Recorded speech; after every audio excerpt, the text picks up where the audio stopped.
हाँ जी, good morning dear students. बेटा ये business studies HVSC 12th class का, जो कि आज आप बच्चों का स्टूडेंट्स का एग्ज़ाम भी है 24 मार्च 2023।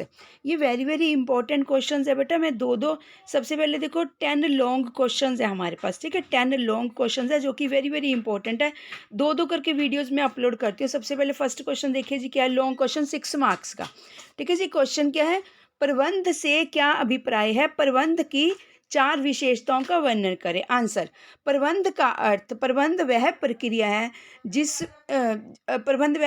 जिसमें काम को कुशल एवं प्रभावी ढंग से करने के लिए कार्यों के समूह, नियोजन, संगठन, नियुक्तिकरण, निर्देशन व नियंत्रण, यानी कि प्लानिंग, ऑर्गेनाइजेशन, नियुक्तिकरण, स्टाफिंग, डायरेक्शन, कंट्रोलिंग को संपन्न किया गया जाता है। प्रबंध की परिभाषा, हेरोल्ड कुटुंज के अनुसार प्रबंध औपचारिक रूप से संगठित समूहों में अन्य व्यक्तियों के साथ मिलकर कार्य करने तथा करवाने की कला है। आप भी बच्चे ऐसी डबल कोट्स के अंदर इसी तरीके से लॉन्ग क्वेश्चंस में डेफिनेशन एट लीस्ट 1 जरूर लिख कर आनी है, ठीक है जी। अब अलग से देखो क्लैरिफाई करके 4 विशेषताएं लिखनी है। 4, 5, 6, 7 बहुत सारी भी लिख सकते हो अगर आपको बच्चों को आती है। प्रबंध की 4 विशेषताएं, यह उद्देश्य प्रधान प्रक्रिया है। यह प्रत्येक संगठन की स्थापना किसी न किसी उद्देश्य प्राप्ति हेतु की जाती है। प्रबंध एक ऐसा माध्यम शक्ति है जो इन उद्देश्यों की प्राप्ति को सरल बना देता है। प्रबंध अपने विशेष ज्ञान एवं अनुभव के आधार पर भावी घटनाओं का पूर्वानुमान लगाता है, वह योजनाएं बनाता है। सेकंड हेडिंग देखिए जी, इनका एक पृथक अस्तित्व है। जैसे अपनी कंपनी को कहते हैं ना, it is a separate legal entity, यानी कि जो उसमें पार्टनर्स होते हैं।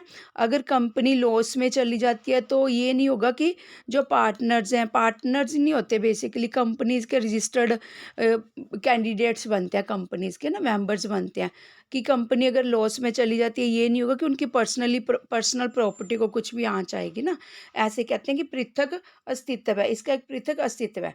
प्रबंध की एक विशेषता के अनुसार व्यवसाय पैमाना बढ़ जाने के कारण यह संभव नहीं है कि प्रबंध क्रिया को स्वामी स्वयं ही संपन्न करे। इसको अधिक स्पष्ट करते हुए यह कहा जा सकता है कि किसी व्यावसायिक संस्था में स्वामी तथा प्रबंध अलग अलग व्यक्ति हो सकते हैं।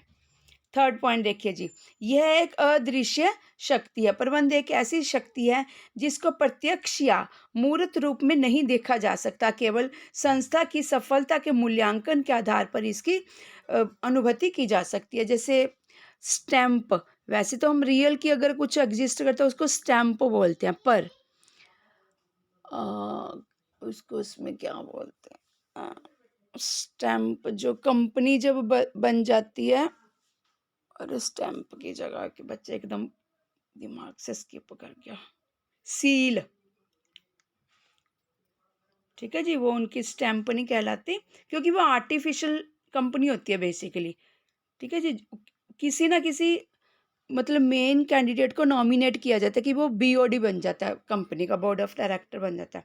फोर्थ, यह एक प्रक्रिया है। प्रबंध को एक प्रक्रिया के रूप में भी परिभाषित करने वाले प्रबंध के रूप व विशेषताओं को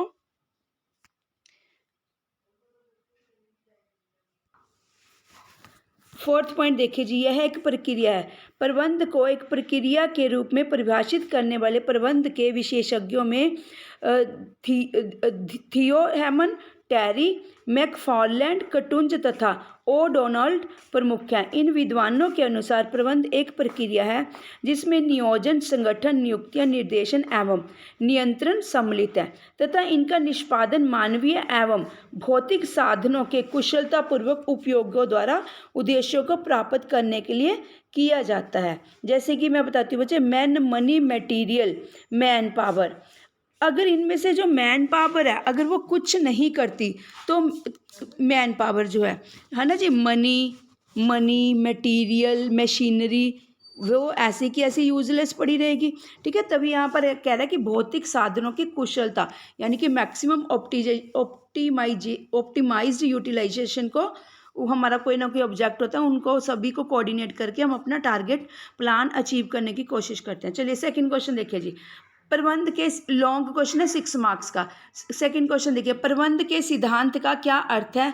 सिद्धांतों के 4 महत्व का वर्णन कीजिए। आंसर देखिए जी, देखो बच्चे 2 पार्टीशन में क्वेश्चनिंग की है ना, आपने भी उसी के अकॉर्डिंगली ही लिखना है। देखो प्रबंध के सिद्धांत का क्या अर्थ है, उन्होंने स्पेसिफिकली पूछा, और लॉन्ग क्वेश्चन में आपने भी ऐसे ही एज इट इज़ हेडिंग बनाना है सबसे पहले, ठीक है। हेडिंग के अकॉर्डिंगली आपने उसको आंसर आउट करना है, ठीक है, क्योंकि आप आइडिया लगा लेना कि प्रबंध के सिद्धांत का अर्थ पूछा है, इसलिए ये नहीं कि बहुत लेंथी लिखना, 5-7 लाइन्स में लिख देना बस।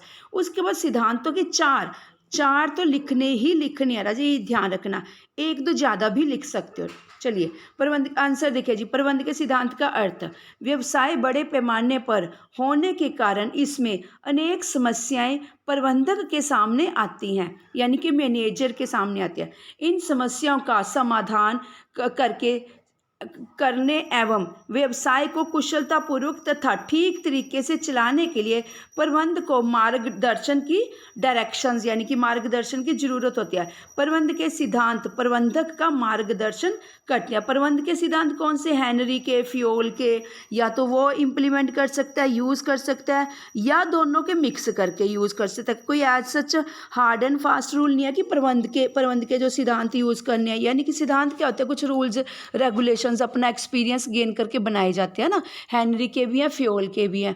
तो जैसे हेनरी के अगर कोई भी प्रबंधक मैनेजर यूज़ करता है, तो ये नहीं कि हेनरी के सारे सिद्धांत उसको यूज़ करने हैं या फ्योल के करने हैं, दोनों के मिक्स करके भी जो भी उनको उनमें से बेटर लगता है वो यूज़ कर सकते हैं। देखिए प्रबंध के सिद्धांत की परिभाषा, जी.आर. टेरी के अनुसार सिद्धांत एक आधारभूत कथन अथवा सत्य है जो विचार या कार्य का मार्गदर्शन करता है। प्रबंध के सिद्धांतों का महत्व निम्नलिखित है। फर्स्ट पॉइंट देखिए जी, प्रबंधकों को उपयोगी ज्ञान उपलब्ध करवाते हैं। प्रबंध के सिद्धांतों का विकास अनेक पेशेवर लोगों द्वारा अपने अनुभव के आधार पर किया गया है। क्योंकि कैसे बनाए जाते हैं सिद्धांत, जैसे हेनरी है, फ्योल है, उन्होंने काफ़ी अच्छा टाइम अपना रिसर्च वर्क पे, ठीक है जी, अपनी कंपनीज़ को स्टैंड करने में काफ़ी टाइम लगाया, तो उन्होंने अपने एक्सपीरियंस के बेस पे ये लिस्ट बनाई है, एजेंडा बनाया है प्रबंध के सिद्धांत का, ठीक है। उनका खुद के एक्सपीरियंस है, वो अपने एक्सपीरियंसेस बेसिकली शेयर करते हैं, उनको ही सिद्धांत बोल दिया जाता है। प्रबंध के सिद्धांतों का विकास उनके पेशेवर लोगों द्वारा अपने अनुभव के आधार पर किया जाता है। ये सिद्धांत एक प्रबंधक को बताते हैं कि विभिन्न परिस्थितियों में उसे कैसे काम करना चाहिए, पूर्ववर्ती प्रबंधकों द्वारा की गई गलतियां दोबारा ना हो सके। सेकंड पॉइंट, संसाधनों का अनुकूलतम उपयोग तथा प्रभावी प्रशासन, यानी कि जो फिजिकल रिसोर्सेज है, हमारे पास लिमिटेड सी मनी है, मशीनरी है, मैन पावर है, कि कैसे उनका मैक्सिमम यूटिलाइजेशन किया जाए। प्रत्येक संगठन में भौतिक व मानवीय संसाधनों का प्रयोग होता है। हम निश्चित रूप से कह सकते हैं कि प्रबंध का काम कुछ और नहीं बल्कि संसाधनों का अपव्यय रोकना अथवा इनका अनुकूलतम प्रयोग करना ही है, और ऐसा तभी संभव है जब एक प्रबंधक प्रबंध के सिद्धांतों को व्यवहार में लाए, ठीक है, मतलब थ्योरेटिकल नहीं, उसको प्रैक्टिकल भी इम्प्लीमेंट करे। किसी चीज़ का उपयोग कह रहा है, संसाधनों का, यानी कि जो मैन मनी मटेरियल, अगर हमारे पास मशीनरीज हैं, अगर हमारी प्लांट की जो कैपेसिटी है 100% की कैपेसिटी हम प्रोड्यूस करवा सकते हैं उससे, ठीक है जी, अगर हम करवा रहे हैं 80% की प्रोडक्शन प्रोड्यूस, तो 20% भी हमें यूटिलाइज करके प्रोडक्शन करवा लेनी चाहिए। जितनी मैक्सिमम प्रोडक्शन होगी उतनी सेल होगी, जितनी मैक्सिमम सेल होगी उतनी हमारे पास अर्निंग होएगी, प्रॉफिट्स उतने मैक्सिमम होंगे, यही हमारा मेन टारगेट होता है।